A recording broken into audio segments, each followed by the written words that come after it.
Oke. Ya, dari Makassar. Kota sini sih, orang tua juga dari sini. Kalau mamaku campur-campur. Dia ada Papuanya, ada Kalimantannya, ada ini, jadi kayak ya udah. Aku umurnya masih 23 tahun. Ya. Bukan masih ya itu ya. Itu udah pertengahan ya itu ya. Udah menuju 25 itu. Ini biasanya aku bilangnya masih. Jadi seolah-olah aku tuh kayak masih 19 tahun, masih 17 tahun di antara orang-orang. Padahal kayak biasa aja 23 tahun di lingkungan ini kayaknya. Sudah umurnya. Namaku Hira. Hira. Oh, nama lengkap yang di KTP atau nama panggung?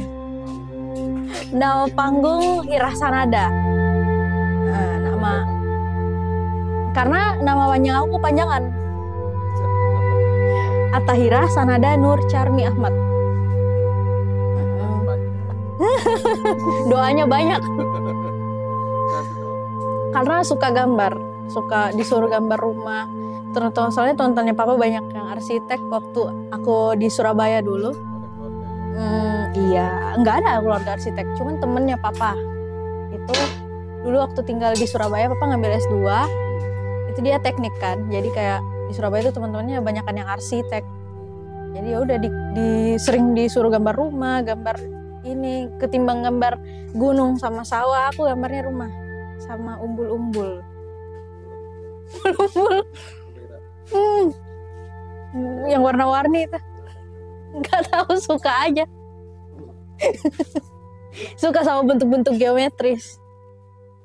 Dulu. Sekarang udah abstrak karena udah jadi seniman. Cakep banget. Masa-masa apa di Surabaya? Ya? Umur berapa? Umur berapa di Surabaya? Umur berapa ya? Masih TK waktu itu. Sampai TK 0 gede. Iya, jadi kayak dari situ memang disuruhnya menggambar. Jadi aku waktu kecil emang disuapin sama banyak hal dan harus pinter. Jadi pas besar dilepas kayak begini. Dari kecil udah harus hafal Quran, udah harus jago gambar. Jadi itu kalau beli buku dulu, itu bukunya harus aku selesaiin seminggu di awal. Kayak gitu. Jawab soal-soalnya tuh udah aku harus selesaiin.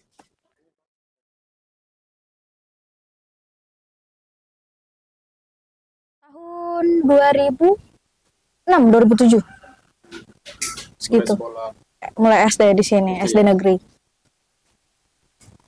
Di sini. Sampai hari ini aku di Makassar. Yang dipelajari. Apanya? Studi atau aku sekarang di teknik arsitektur di Unhas. Iya. Akhirnya. Iya, waktu itu aku ini loh. Daftar DKV. Di ITS sama di BINUS waktu itu. BINUS yang Jakarta kan. Tapi lulusnya malah di BINUS.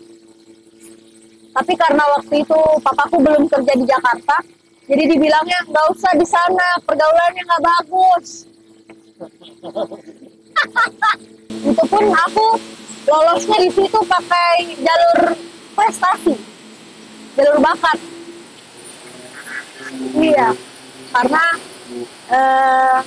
nggak lolos SBMPTN kan, nggak lolos SNMPTN.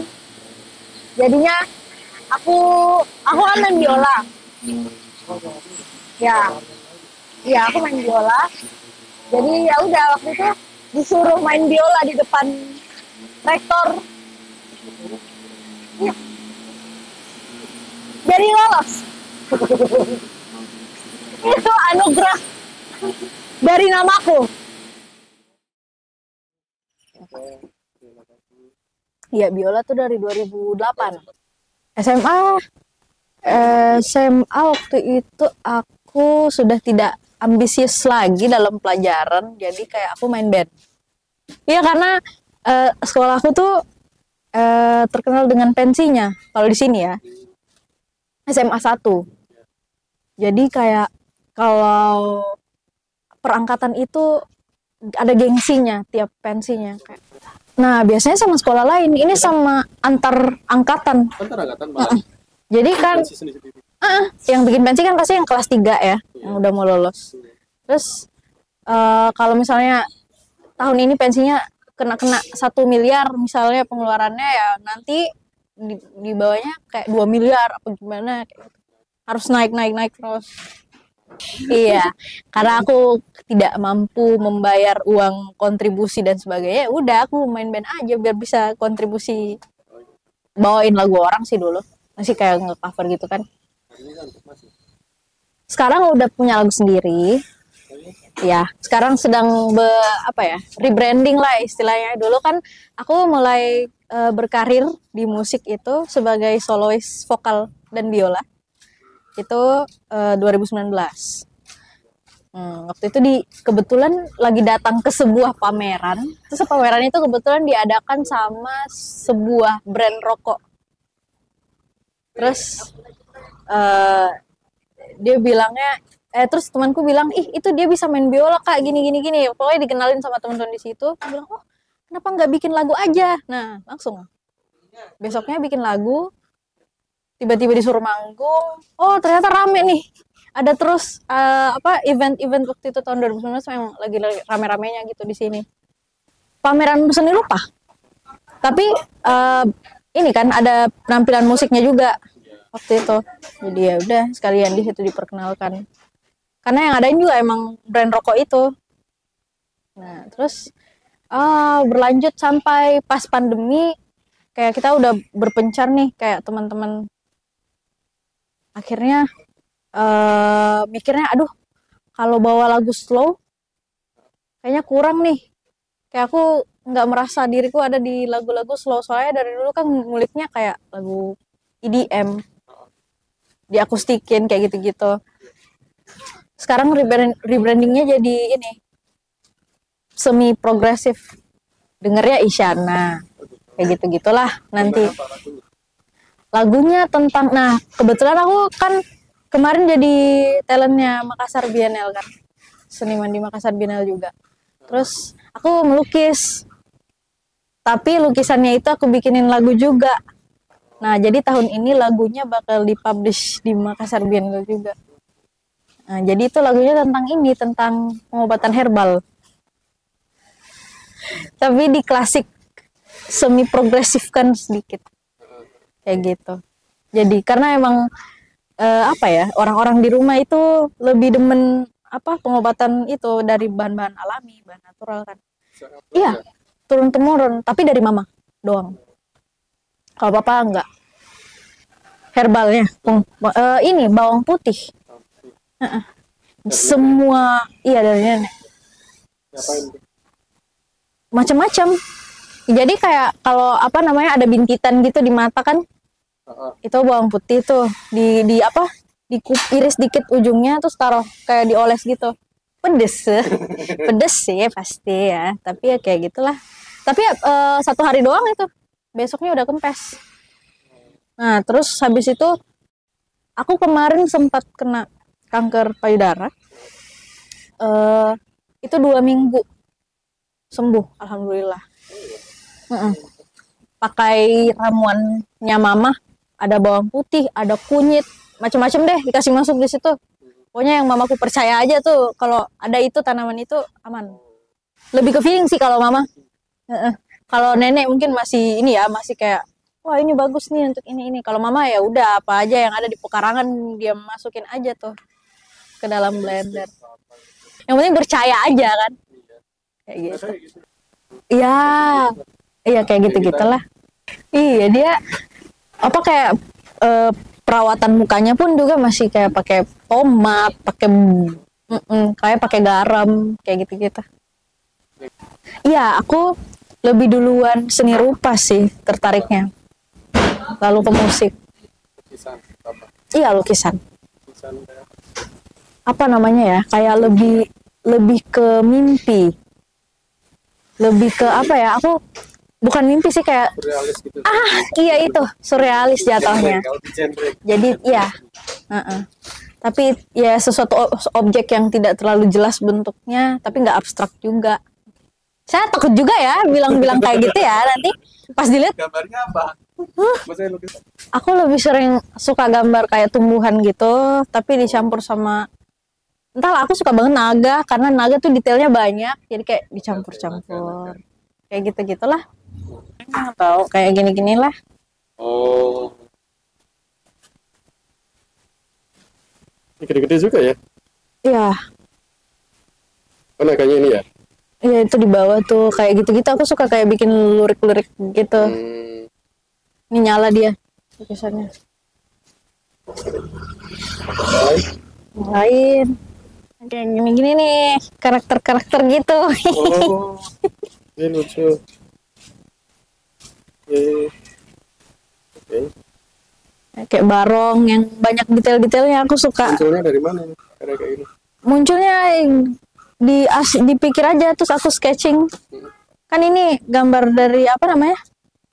Di kertas atau di kanvas gitu kan, terus aku digitalkan kayak gitu. Biar bisa jadi stiker-stiker. Bisa diwarnain ya? Iya. Oh, aku warnain manual. Aku lebih demen warnain manual, terus habis itu aku rapiin aja. Ntar di digital. Nah, kan biasa kayak masih ada teksturnya apa gimana. Gambarnya gitu ya? Ya kayak gitu-gitu. Lagunya juga feel-nya kayak gitu-gitu juga. Penulisan liriknya kayak gitu-gitulah. Kayak yang mau rilis nanti ini Dunia Bukan Kerajaan. Jadi feel-nya aku merasa kayak di dunia fantasi aja gitu. Tidak menjelaskan sama sekali. Kayak apa ya? Tentang bagaimana aku selama di industri ini merasa kayak mau minta tolong tapi bingung. Orang-orang tuh udah pada lebih jago daripada aku, dan kayak kalau aku minta tolong kayak merasa mereka harus mundur dulu dikit terus nolongin aku kayak gitu. Jadi kayak akhirnya aku strike myself gitu. Konteks apa itu nolong? Nolong banyak hal, kayak bantu recording, Oh, gitu ya. pas segala macam. Gambarnya gitu ya? Ya kayak gitu-gitu. Lagunya juga feel-nya kayak gitu-gitu juga. Penulisan liriknya kayak gitu-gitulah. Kayak yang mau rilis nanti ini Dunia Bukan Kerajaan. Jadi feel-nya aku merasa kayak di dunia fantasi aja gitu. Tidak menjelaskan sama sekali. Kayak apa ya? Tentang bagaimana aku selama di industri ini merasa kayak mau minta tolong tapi bingung. Orang-orang tuh udah pada lebih jago daripada aku, dan kayak kalau aku minta tolong kayak merasa mereka harus mundur dulu dikit terus nolongin aku kayak gitu. Jadi kayak akhirnya aku strike myself gitu. Konteks apa itu nolong? Nolong banyak hal, kayak bantu recording, Oh, gitu ya. pas segala macam. Ya? Iya, industri kreatif. Salah kamu ya. Enggak. Ngerti gitu. Iya kan? Iya. Karena kan Itu bukan minta tolong tapi kerjasama bener. Gak bisa dikasih. Iya.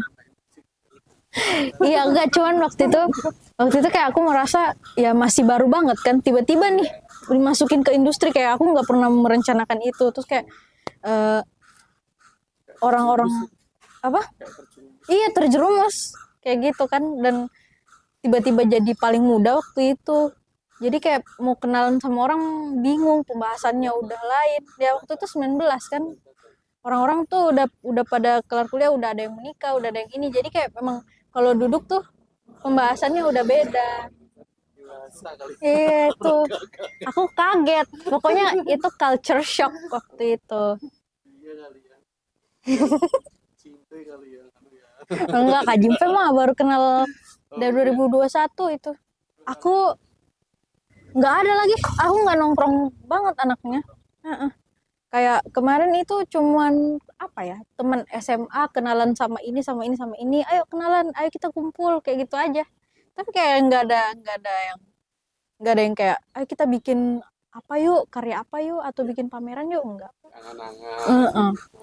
Soalnya biasa aku dalam satu lagu itu liriknya apa ya, containing banyak hal gitu. Oh, Jadi, nah apalagi kalau aku ngomong depan kamera kayak gini kan, depan orang kayak biasa aku banyak yang miss, banyak hal yang aku nggak ceritain, aku lupa tiba-tiba kayak gitu.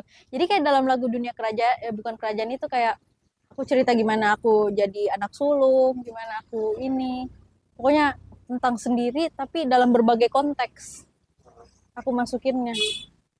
Sama kayak yang tentang pengobatan herbal itu, tentang kasih sayangnya ibuku dalam bentuk pengobatan herbal, tentang bagaimana teman-temanku menentang apa yang aku percayai itu, kayak sering diketawain kayak gitu-gitu, tentang penyakit-penyakit yang aku alami sejak awal kayak gitu-gitu. Jadi ceritanya macam-macam di dalam.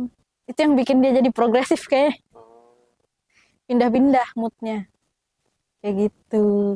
Ini di kepala aku banyak banget yang mau keluar, tapi yang di mulut sedikit banget. Bingung. ini ya